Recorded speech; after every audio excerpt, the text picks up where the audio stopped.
शिबली साहब, ये तो आपके दिल के करीब बात हो।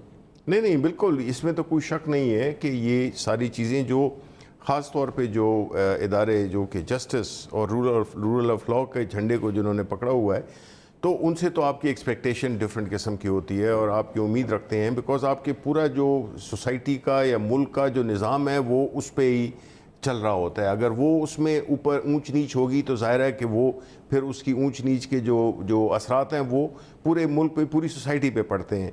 लेकिन हमें बदकिस्मती से ये भी देखना है कि हमने इसको, इन इदारों को इम्प्रूव करने के लिए क्या किया है। क्या हमने ऐसा एक माहौल क्रिएट किया है जिसमें कि जो भी जो जजेस की अपॉइंटमेंट होती है और इस किस्म की उनकी जो ट्रेनिंग है, किन को होना चाहिए, क्या लोग एक स्टैंडर्ड तो सेट करना चाहिए ना जी। जजेस की अपॉइंटमेंट के ऊपर शायद किसी दिन बहुत ही दिल तगड़ा करके ना आप लोगों को बैठना पड़ेगा, क्योंकि अपॉइंटमेंट का तरीकाकार जो अभी मौजूदा वाला है, इसके अंदर आप में से हिम्मत करके कोई दिखाए इसको बेहतर करने की। Start from the lower judiciary ji. देखिए ना, लोअर जुडिशरी जब तक इंप्रूव नहीं होगी, जब तक पुलिस रिफॉर्म्स नहीं होंगी, ये चीज़ें, तब आपका पूरा जो जस्टिस सिस्टम है वो डिलीवर कर ही नहीं सकता।